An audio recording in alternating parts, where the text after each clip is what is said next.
So if you're subscribed to my channel, you're probably pretty well aware of the fact that I am indeed a furry. I am a gray wolf who likes to play with computers and ride on trains, often at the same time. But as much as I like to keep my politics out of the fandom, because I think this is a very fun and welcoming place to be, and politics is generally divisive, and it gets me sad, it gets me down every time, there is something that I just absolutely need to talk about. Because it is something that directly affects our freedom, our rights as internet creators.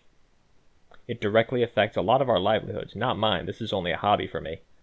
But as an internet creator, I think this is something I need to talk about. I feel just morally obligated to address this.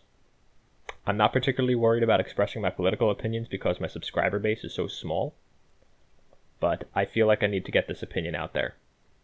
Generally, I'm pretty libertarian. I consider myself a centrist, even though I do tend to lean right on certain issues. But there is one particular issue on which I make a hard left. And from the title of the video and what I said in the intro, I think it's pretty obvious what that issue is. It's net neutrality.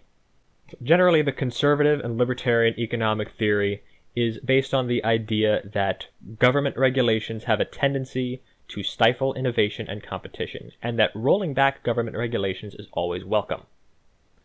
This is one problem that I notice with the conservative economic theory or their teachings, is that they always tell you to look at the unintended consequences of putting government regulations into place, but never the consequences of rolling them back.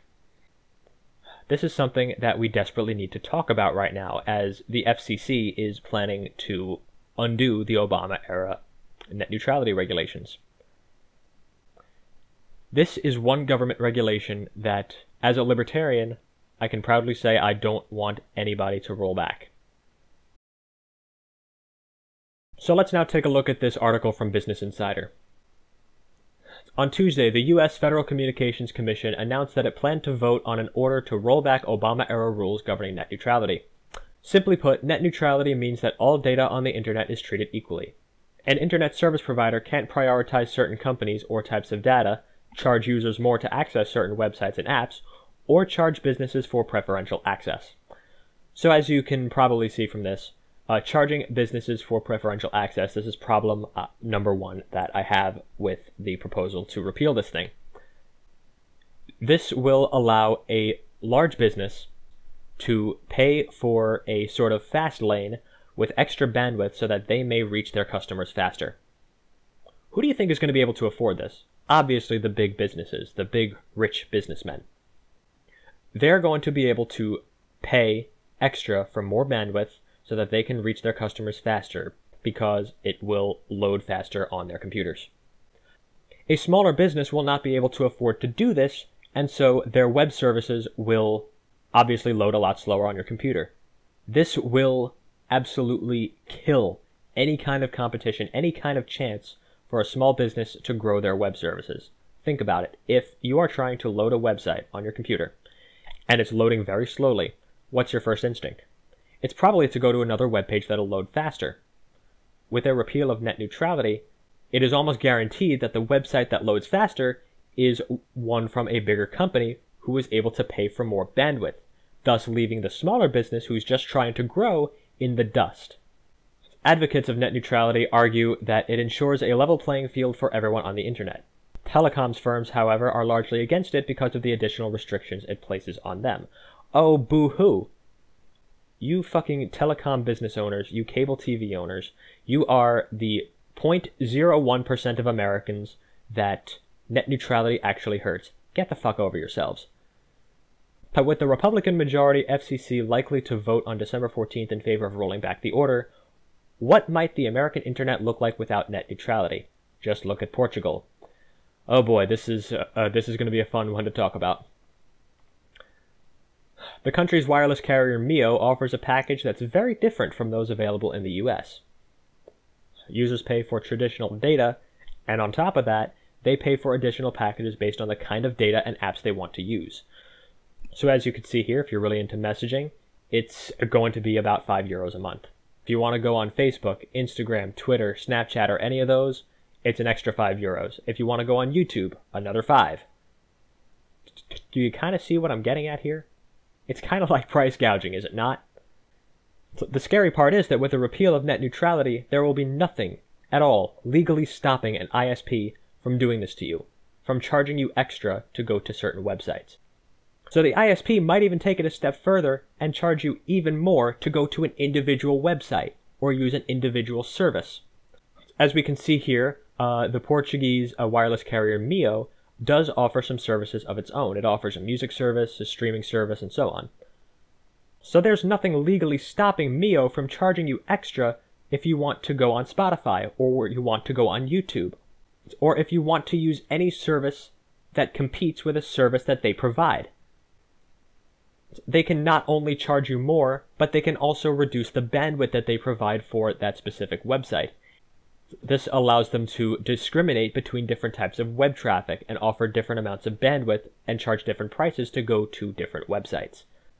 It's really similar to going to Starbucks, ordering a coffee, and having the barista charge you more than usual because they don't like coffee. It's stupid, it's absurd, and it should be illegal. And as if all of that wasn't enough, the FCC chairman Ajit Pai has also made it very clear that he doesn't give a shit what you think. In a video published by Independent Journal Review back in May 2017, he reads mean tweets. Because that's what you want to do when everyone hates you, right? So let's take a look at some of the tweets that he's responding to and see if he addresses any of our concerns, shall we? Hi, I'm Ajit Pai. I'm the chairman of the FCC. I really enjoy the public debate about the future of the internet, and I especially appreciate some of your tweets.